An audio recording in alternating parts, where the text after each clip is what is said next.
अपनी ज़िंदगी railway department में गुजार रहे हैं और गुजार दी भी है। शिव गोपाल मिश्रा जी और वरिष्ठ पत्रकार महेंद्र श्रीवास्तव जी भी मेरे साथ इस कार्यक्रम में। शिव गोपाल जी, बहुत शुक्रिया हमें समय देने के लिए। इतना दर्दनाक हादसा हुआ है, ये रेलवे के इतिहास का ऐसा प्रतीत होता है कि सबसे बड़ा हादसा है। लाखों करोड़ों मुसाफिरों को अपने गंतव्य से ले जाने वाली रेलवे में इस तरह का हादसा हो जाना निश्चित तौर पर बहुत चिंताजनक है। इस हादसे के बारे में मैं आपसे तकनीकी रूप से समझना चाहता हूं। दूसरा, भविष्य में ऐसे हादसे ना हो इसके लिए क्या किया गया, क्या किया जाना चाहिए, और इस घटना के लिए जवाबदेही अब तक सुनिश्चित क्यों नहीं की गई। ब्रिजेश भाई, निश्चय ही ये दुर्घटना बहुत ही भयावह और इतनी बड़ी दुर्घटना की कल्पना हम लोग कभी कर नहीं सकते थे। तो आज तक हम जब से दुर्घटना हुई है, इस दुर्घटना के इम्पैक्ट से उभर नहीं पाए हम लोग।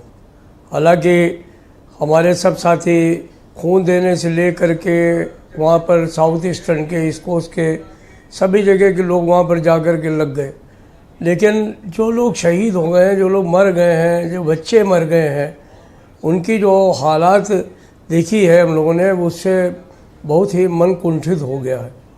अब सवाल इस बात का है कि हम लोग रेल में काम करते हैं, रेल कर्मचारियों के लिए काम करते हैं। जब भी कोई दुर्घटना होती है तो हम लोगों को भी बहुत तकलीफ़ होती है कि ऐसा नहीं होना चाहिए। हम 2.5 करोड़ लोगों को रोज़ भारतीय रेल पे ले जाते हैं, जो ऑस्ट्रेलिया की आबादी है जी, और करीब 12,000 पैसेंजर ट्रेन और 8-9 हज़ार जो है वो फ्रेट ट्रेन जो है वो प्रतिदिन हमारी पटरियों पर दौड़ती है।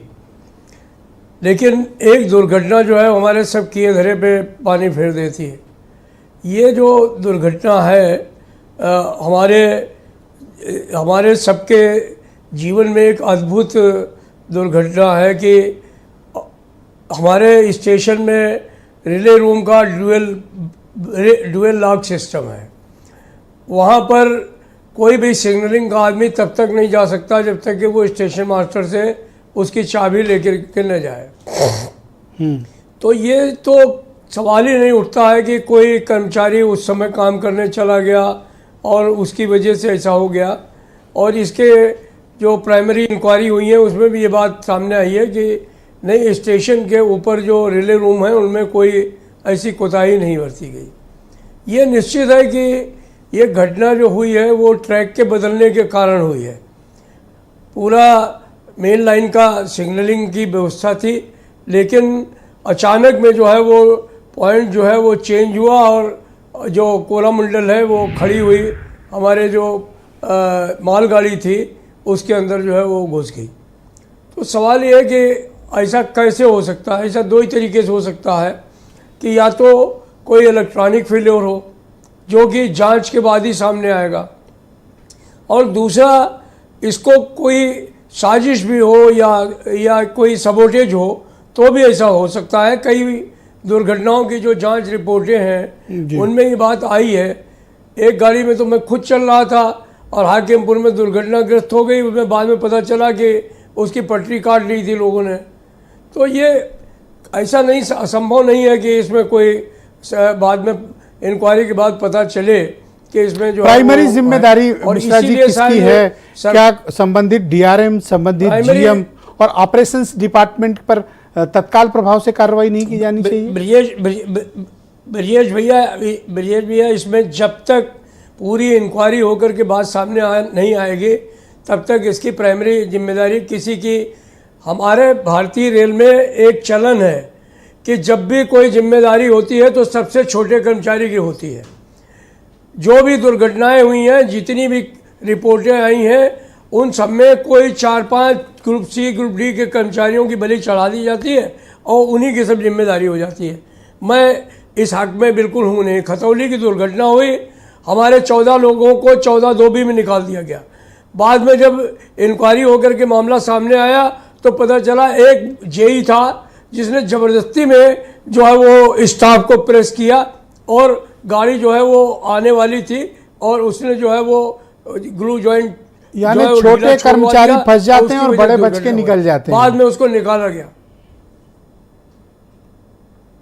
तो हमारा आपसे निवेदन ये है कि इस दुर्घटना की पूरी जांच होने दीजिए। हम समझते हैं कि सरकार ने जो सीबीआई इंक्वायरी की बात की है वो इसीलिए की है कि इसमें कोई आउटसाइडर इन्वॉल्व हो सकता है, जी। तो इसलिए उन्होंने सीबीआई को इसमें डाला है। क्या रेलवे का Otherwise जो सेफ्टी हमारा डिपार्टमेंट इतना statutory- लचर और कमजोर हो गया है कि वो एक हमारा जो दुर्घटना की ट्रांसपेरेंट जांच भी नहीं कर सकता सर?